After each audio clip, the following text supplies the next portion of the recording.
Hello students, आज हम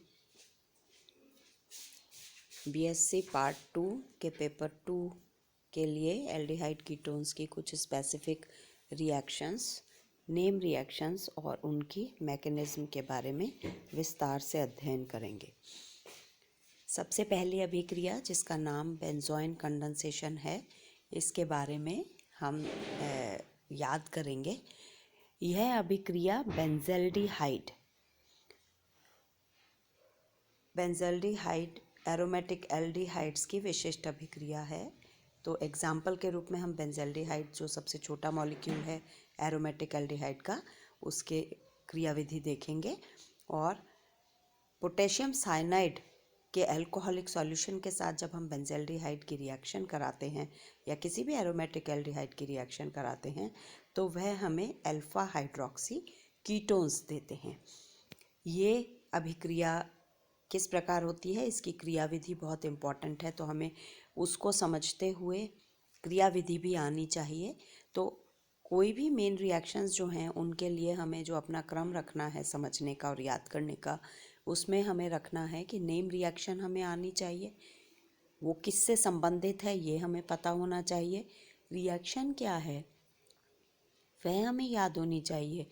उसके बाद उसके स्पेसिफिक सेलिएंट फीचर्स क्या हैं, यानी उसमें विशेष क्या है, कौन कौन सी बातें हैं जो हमें ध्यान रखनी है, वह कुछ मुख्य बिंदु, और फिर हम उसकी क्रियाविधि को देखेंगे। तो यहाँ पर जब हम उसकी क्रियाविधि को विस्तार से देखते हैं तो हम पाते हैं कि दो बेंजल्डिहाइड के जो मॉलिक्यूल्स हैं वह अल्कोहलिक HCN की प्रेजेंस में किस प्रकार से अभिक्रिया करते हैं कि वो बेंजोइन बनाते हैं, और बेंजोइन का जब ऑक्सीडेशन होता है तो बेंजेल बनता है। तो बेंजोइन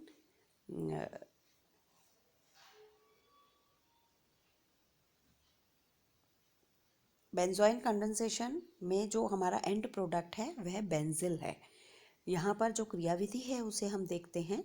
तो कार्बोनाइल जो हमारा मोइटी है वह पार्शियली पोलर होती है, तो हम जानते हैं कि यहाँ पर O पर माइनस और C पर प्लस रहेगा।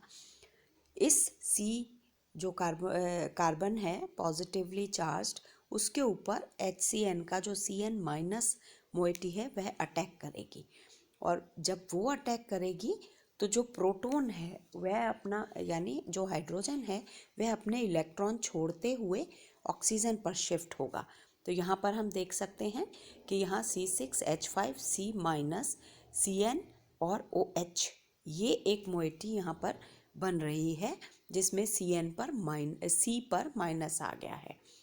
जहाँ जब हमने शुरू किया था तो कार्बन पर प्लस चार्ज था, लेकिन साइनाइड जो मोइटी है उसके अटैक के कारण वहाँ पर माइनस पहले बनता है, और ये जो प्लस और माइनस जो दूसरा मॉलिक्यूल है उसमें कार्बन प्लस के रूप में रहता है, उस कार्बन प्लस पर यह C माइनस जो है ये अटैक करता है और एक ट्रांजिशन स्टेट बनती है।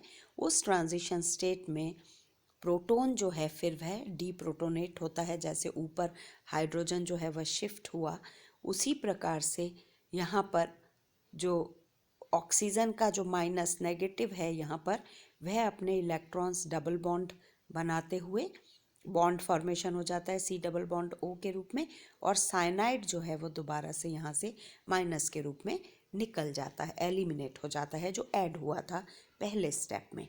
तो हम यहाँ पर देख सकते हैं कि ये कैटलिस्ट का काम करता है साइनाइड, और साइनाइड पहले ऐड होता है, कार्बन नेगेटिव बनाता है, वह नेगेटिव कार्बन पॉजिटिव पर अटैच होता है, तो दोनों मॉलिक्यूल्स अटैच हो जाते हैं, और अटैच होने के बाद साइनाइड जो है वह डिटैच होता है और एक स्ट्रक्चर बनता है जिसे हम बेंजोइन कहते हैं। C6H5CHOH, C double bond O, C6H5। तो इस प्रकार से बेंजोइन कंडेंसेशन में बेंजोइन के द्वारा आगे ऑक्सीडेशन के बाद बेंजिल प्राप्त होता है।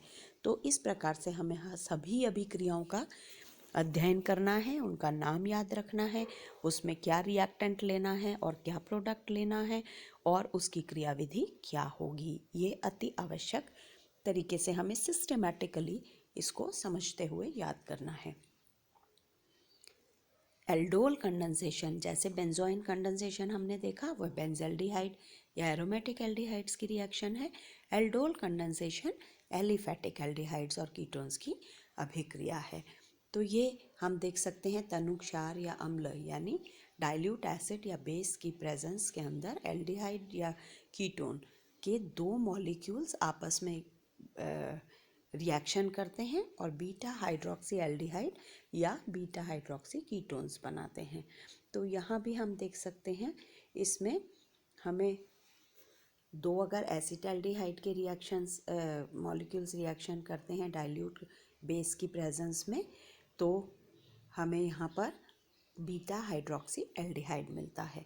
और अगर एसीटोन रिएक्शन करते हैं दो मॉलिक्यूल्स, तो हमें 4 hydroxy 4 methyl 2 pentanone di acetone alcohol ये मिलता है। लेकिन एल्डोल कंडेंसेशन के लिए जो एक शर्त है वह यह है कि अल्फा हाइड्रोजन उपस्थित होना चाहिए। अगर ऐसे मॉलिक्यूल्स जिसमें अल्फा हाइड्रोजन उपस्थित नहीं है तो वह सामान्यतः एल्डोल कंडेंसेशन नहीं देते। अब हम इसकी भी क्रियाविधि को विस्तार से देखते हैं। क्योंकि हम इसको माइल्ड बेस या माइल्ड एसिड की प्रेजेंस में कराते हैं, तो वो OH बेसिक जो वहाँ पर प्रेजेंट है वह पहले अटैक करता है और प्रोटॉन को अपने तरफ डिटेक्ट अपने साथ लेके जाता है। तो यहाँ पर एक CH2 माइनस प्रोड्यूस करता है। तो ये जो माइनस कार्बन पर आता है, यही माइनस दूसरे मॉलिक्यूल पर जो कार्बन पर प्लस है उसके ऊपर अटैक करेगा, क्योंकि कार्बोनाइल जो है वह पॉजिटिवली चार्ज्ड कार्बन बनाता है ऑक्सीजन की प्रेजेंस में। तो ऑक्सीजन पे जो शिफ्टिंग होती है वह माइनस की होती है और जो कार्बन है वो पॉजिटिव मोइटी बनाता है। तो यहाँ पर हम देख सकते हैं कि जो पहली स्टेप के अंदर CH2 माइनस बना था एसिटाल्डिहाइड मॉलिक्यूल में से, वह अटैक करता है दूसरे मॉलिक्यूल के कार्बन प्लस पर, और इस प्रकार से पूरा मॉलिक्यूल अटैच होता है। दो मॉलिक्यूल्स जो हैं वो एक दूसरे के साथ एसोसिएट हो जाते हैं और उसमें से फिर डीप्रोटोनेशन होता है। यहाँ से प्रोटॉन का एलिमिनेशन होता है। OH बेस जो है वह उस प्रोटॉन को एलिमिनेट करता है और फिर यहाँ पर कार्बोनाइल ग्रुप जो है वह दोबारा से बनता है। तो हमारे पास CH3 C double bond O